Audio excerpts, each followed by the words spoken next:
अस्सलामुअलैकुम दोस्तों, आप देख रहे हैं HB इलेक्ट्रिक टेक।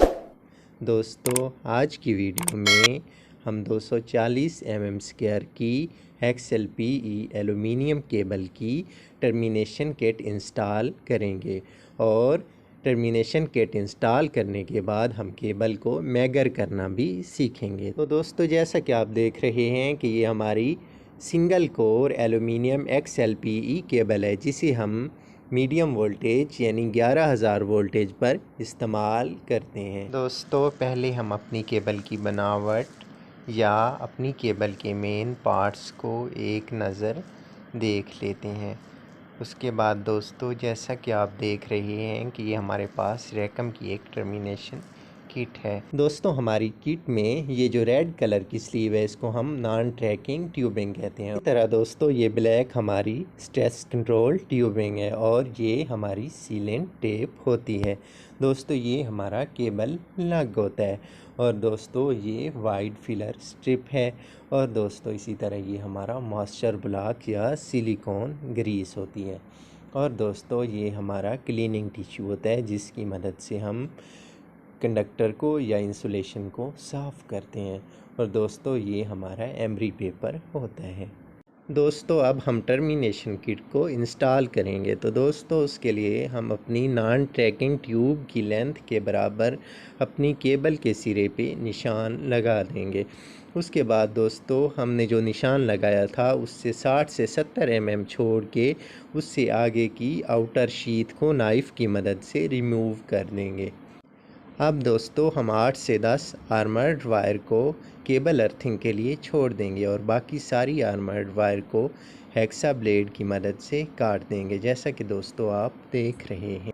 इसके बाद दोस्तों, हम इनर शीट को भी रिमूव कर देंगे और फिर इनर शीट के नीचे जो पेपर स्क्रीनिंग है, पेपर स्क्रीनिंग को भी हम उतार के एंड पे ले जाके काट देंगे। तो इस तरह दोस्तों, हमारी कापर वायर और कापर टेप स्क्रीनिंग आ गई है। हम 8 से 10 कापर वायर को अर्थिंग के लिए छोड़ देंगे और बाकी सारी कापर वायर को काट देंगे। दोस्तों, अब हम कापर टेप को भी एंड तक रिमूव करने के बाद एंड पे जाके काट देंगे। दोस्तों, अब हम सेमीकंडक्टर स्क्रीन को रिमूव करेंगे। दोस्तों, इसके लिए हम अपनी सेमीकंडक्टर स्क्रीन पर नाइफ़ की मदद से 3 से 4 जगह पर लंबे कट लगा देंगे और दोस्तों, इस बात का हम ख्याल रखेंगे कि हमारी नाइफ़ की टिप नीचे हमारी XLPE इंसुलेशन को डैमेज ना करे। दोस्तों, अब हम कट लगे इन पीसेस को बड़ी आसानी से XLPE इंसुलेशन से उतार देंगे, जैसा कि दोस्तों आप देख रहे हैं। तो दोस्तों, हमने सेमीकंडक्टर स्क्रीन को XLPE इंसुलेशन से उतार लिया है। इसके बाद दोस्तों, हम एमरी पेपर की मदद से अपनी XLPE इंसुलेशन को और सारी केबल को अच्छी तरह साफ़ कर लेंगे, जैसा कि दोस्तों आप देख रहे हैं।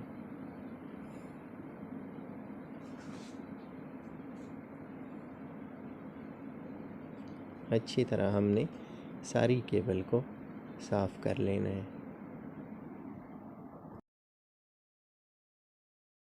दोस्तों, एमरी पेपर से साफ़ करने के बाद हम क्लीनिंग टिश्यू की मदद से अपनी सारी केबल को दोबारा अच्छी तरह साफ़ कर देंगे, जैसा कि दोस्तों आप देख रहे हैं। हमने क्लीनिंग को बहुत ही अच्छी तरीके से करना है। तो हमने केबल के एंड पर अर्थिंग वायर्स को अच्छी तरह प्रेस करके PVC टेप की एक लेयर लगा दी है। दोस्तों, अब हम वाइड फिलर स्ट्रिप को अपनी सेमीकंडक्टर स्क्रीन के ऊपर से शुरू करेंगे और पीछे तक लपेट देंगे, जैसा कि दोस्तों आप देख रहे हैं। उसके बाद दोस्तों, हम अपने केबल के एंड पे रेड सीलेंट टेप को भी अच्छी तरह टाइट करके लपेट देंगे, जैसा कि दोस्तों आप देख रहे हैं। दोस्तों, हम अपनी केबल पर स्ट्रेस कंट्रोल स्लीव को चढ़ा देंगे, जहां तक हमने वाइड फिलर स्ट्रिप लगाई थी। अब दोस्तों, हम हीट गन की मदद से अपनी स्ट्रेस कंट्रोल स्लीव को श्रिंक कर देंगे। दोस्तों स्ट्रेस कंट्रोल स्लीव को श्रिंक करने के बाद हम अपनी केबल के एंड पे मास्टर ब्लॉक को अच्छी तरह डाल के चारों तरफ लगा देंगे। उसके बाद दोस्तों हम अपनी नॉन ट्रैकिंग ट्यूब को एंड तक अपनी केबल के ऊपर चढ़ा देंगे और दोस्तों उसके बाद हम अपनी नॉन ट्रैकिंग ट्यूब को हीट गन की मदद से अपनी केबल के ऊपर श्रिंक कर देंगे। दोस्तों जैसा कि आप देख रहे हैं कि हम अपनी नॉन ट्रैकिंग ट्यूब को अपनी केबल के ऊपर श्रिंक कर रहे हैं। दोस्तों हमने हीट गन की मदद से अपनी श्रिंक केबल ट्यूब के चारों तरफ से बराबर हीट देनी होती है। दोस्तों जैसा कि आप देख रहे हैं कि हमने अपनी नॉन ट्रैकिंग ट्यूब को नीचे से हीट देनी शुरू की है और ऊपर तक हम ले जाएंगे और हम चारों तरफ से बराबर हीट देंगे और हम ये ख्याल रखेंगे कि हमारी ट्यूब के अंदर कोई एयर बबल वगैरह रह ना जाए। तो दोस्तों जैसा कि आप देख रहे हैं कि हमने एंड तक अपनी श्रिंक केबल ट्यूब को गरम कर दिया है। तो अब हम अपनी केबल पर थिम्बल भी लगा लेंगे। दोस्तों हम थिम्बल की बैरल के बराबर XLPE इंसुलेशन को उतार के क्रैम्पिंग टूल की मदद से थिम्बल को अपनी केबल पे प्रेस कर देंगे।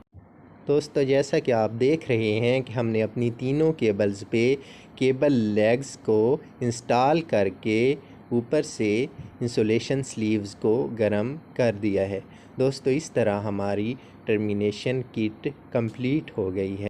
दोस्तों अब हम अपनी इन तीनों केबल्स की इंसुलेशन रेजिस्टेंस को चेक करेंगे। दोस्तों ये हमारे पास एक इंसुलेशन टेस्टर है जिसके दोनों टर्मिनल्स लाइन और अर्थ के साथ हमने टेस्टिंग लीड्स को कनेक्ट कर लिया है। सबसे पहले हम अपनी तीनों पावर्स केबल की अर्थिंग लीड्स को आपस में कनेक्ट कर देंगे, कॉमन कर देंगे और दोस्तों हम ये भी कंफर्म करेंगे कि हम जिन केबल्स पे इंसुलेशन रेजिस्टेंस टेस्ट परफॉर्म कर रहे हैं वो VCB वगैरह में कनेक्ट नहीं होनी चाहिए और वो केबल्स ओपन होनी चाहिए आपस में या ग्राउंड के साथ शॉर्ट भी नहीं होनी चाहिए और वहाँ हमें टैग भी लगाना चाहिए कि कोई शख्स उन केबल्स को टच ना कर ले, क्योंकि इंसुलेशन टेस्टर के वोल्टेज 1000 वोल्ट DC होंगे।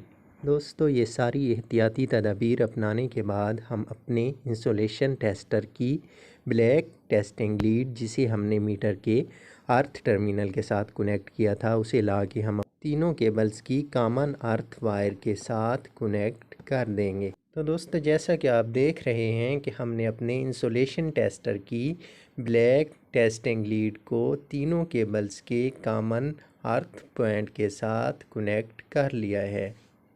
तो अब हम अपने इंसुलेशन टेस्टर को 1000 वोल्ट DC पे सेट करके ऑन कर देते हैं और हम तीनों केबल्स की बारी बारी इंसुलेशन रेजिस्टेंस को चेक करते हैं।